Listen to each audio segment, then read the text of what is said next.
kokosii keessaan jiran hin seennu jedhan. Warri amantaa jiru bee jiru amma isaan kompleentii han godhanii mariin kun bakka baay'ee geenyee jirra. Hannu hafe Sidaamaa fi Tigireeti. Han Oromiyaa fidnee jirra. Ammaan itti deemnu han kana Oromiyaa keessa ta'ee bakka hojii xumurretti waan amma har'a gochuudha kaane kana bakka hundatti goona jechaadha. Kuni amma mariin kuni waan guddaan maalinni saba kana wakiila isaa haffilee koomishinii miti. Waradaa keessa buunee hoggaa laallu dubartoonni wanno jaarmaa isaanii qaban. Dargaggoonni jaarmaa isaanii qaban. Warri amantii jaarmaa isaanii qaban. Hundumtuu jaarmaa qaban. Jaarmaa 10 waradaa tokko keessatti.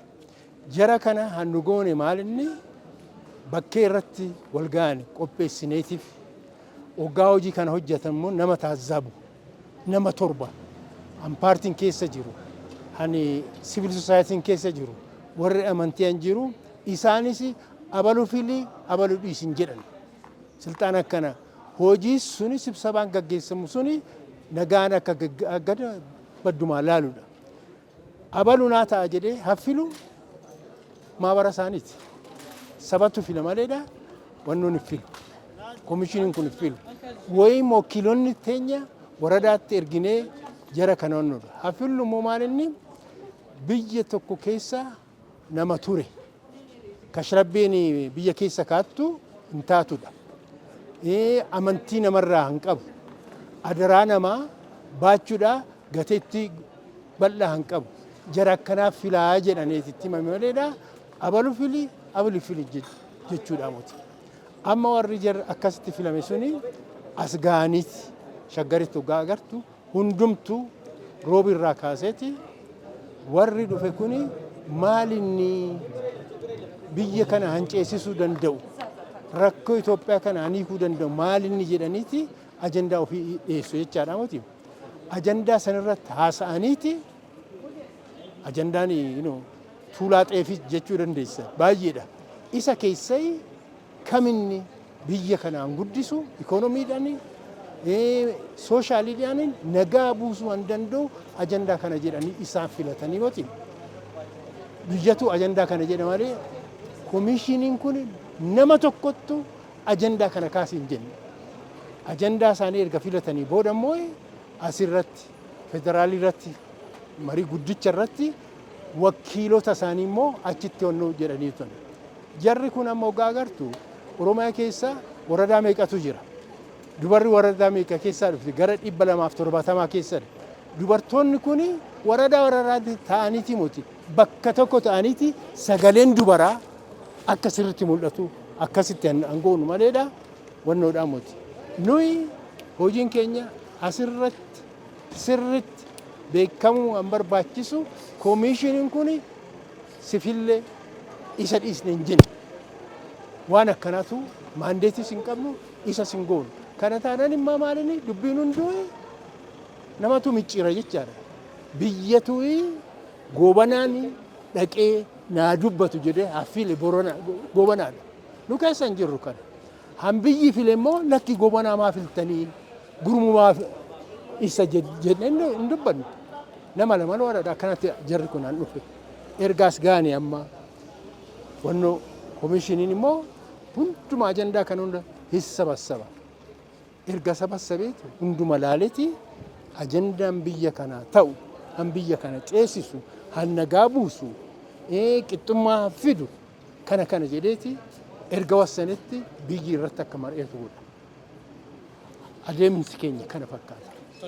Laali paartilee siyaasaa kana hoggaa duraan calqabnu wannooti hundumti isaaniitu waan baay'ee haasa'an. Booda laalaa itti dubbachaa walgahii goonee hal ittiin deemnu kana akkana jenna hoggaa jennu gara jaarmaa 50tiitu amma wajjin hojjeta.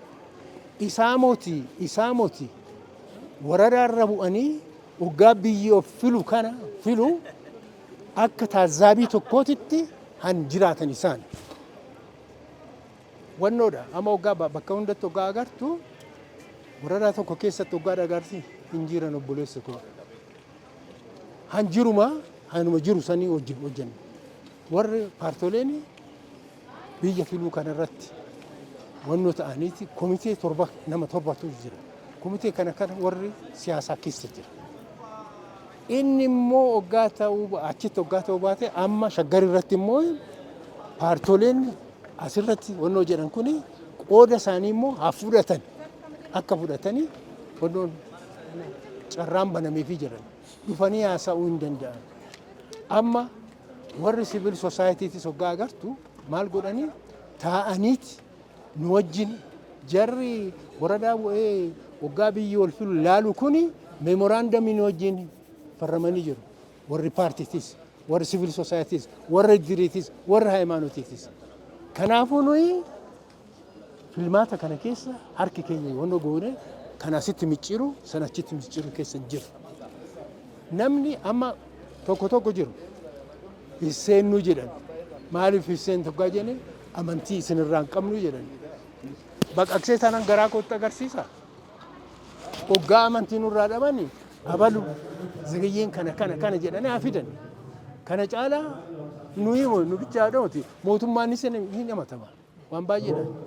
Garuu amma maatitti nuyi hojii keenya hangabaasa baasnu paarlamaa irratti hanbaasu. Gaaf tokko paarlamaani hojii kanaan qajeelchaa jedheeti nutti dubbatanii hin beekan. Gara tokkoon immoo maal inni horii keenyanii mootii hojjetu. Mootummaan bajata nu mureeti. Isa bichaa odoo hin ta'in warri addunyaatis biyya kana keessaan jiran hunda bakka tokko ta'aniiti gazzaba UNDP nu kennu.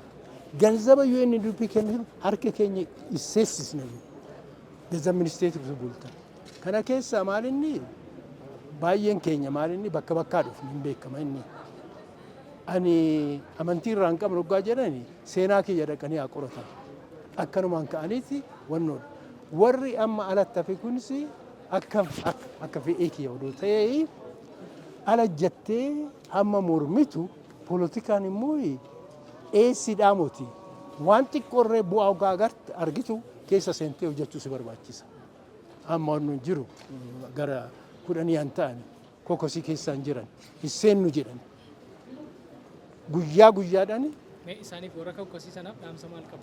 Akka hirmaataniif isa ta'u komeen isaanii kun seenaa hin jedhaanan poolitikaa kana keessaniiti amma hubamni an jedhan sanii sirreessuu an danda'ani waggaa kana keessa seenanitti hojjetanidha. Walirraa dhiyeessuun waan godhu. Kana jechuun barbaadan. Laali warri amantaa Islaamaa warri amantaa jiru amma isaan kompleentii an godhanii laala ortodoksiin jira, kaatolikiin jira, pirootestaantiin jira, warri Islaamaa jira mooti nu komitee kana keessatti maayinooritiidha jedhan. Akkanatti odoo beekanuu of ijaaranii mooti ofii isaaniiti. Nu isaan keessaa Islaamni haa jedhu. Waggaa fudhatte amma Afaar dhaqe. Eenyu affilame? Islaamota. Sumaalee dhaqe affilaman Islaamota. Jimma dhaqe Oromiyaa keessatti affilaman isaani. Benishaangul dhaqe Islaamota filatan. Hanjiru isaani keessaa namni fila maleedha. Nuyi Islaama maaliif akkana goone maali? Nuyi Ugaadanii hundumtu qixxeedhanii qoodaa fudhatudha. Kanammoo ammas irra deddeebi'an deebisu koomishiniin kun wannoo Abdallaa hin filina bakkee isaatti gurmuu fila hin jenne. Koomituma dhaabbate santu warra akkuma jette sani warra 10 jiru miti koomitee qabani ta'anitti dubbatanitti hannuu ta'u kana jedhee waggaa filu haffilame san nama 2 taxabaabaqii immoo jenne nama 3 isaanumtu affilatan finna malee kunaa seenu kuna handhiisu jennee hin beeknu. Tilliquu nagar beekamu barbaachisu bakka Muslim dominated የሆነበት አካባቢ አብዛኛዎቹ ሙስሊሞች ናቸው። አብዛኛው bakka garuu tokkotti isaanis filaman bakka hundattuu Oromiyaa keessatti waggaa fudhattee amma waggaa gara Salaalee kana deemte malee bakkee hundattuu isaan jiru. Kana dhiisaniiti isammoo caalarra wannoo gara peejii 50 hanga'u ajandaa musliimii kana jedhanii dhiyeessanii jiru. Ajandaa sun odoo abbaan tokko wannoo wakiilota isaanii amma hin dhufu Addis Ababa irratti isaan ta'aniiti ajandaan dhiyeessan irratti taasisanii saba wajjin dhiyeessuudha. Fidanii jiruudha ajandaa gara peejii 50 ta'u. Nuyi muti wannoo addarajaajataቸው ነው ልጆች adeemsa keessattuu haalli itti bakka bu'oonni filatamanii fi ajandaan itti walitti qabamu tokkoffaa bakka bu'oota irraa jedha. Lammaffaa immoo bifa qorannoo gaggeessuutiin jedha. Sadaffaa immoo kan biraas jedha. Kana keessatti kan isaan dhiyeessan kun kam keessatti hammatama? Maaliif ilaale bakka baay'eetti bakka hojjannetti isaanis saba wajjin ta'aniiti biyya filachaa ba'an tokko jedha. Hallammataa immoo ajandaa hin dhiyeessanii jedhu. Ajandaa isaaniitti dhiyeessanii jiru. Hassadaffaa maalinni waan hafe waggaa jiraate qormaatanii itti daballa. Ishuu amma wannoo tokko guddaa baay'ee biyya kana gargaaru waggaa hanafu ta'e በሪሰርች አይተን እናሟላለን ነው። የቀረ ነገር የለም። እድሉ ሞልቷል።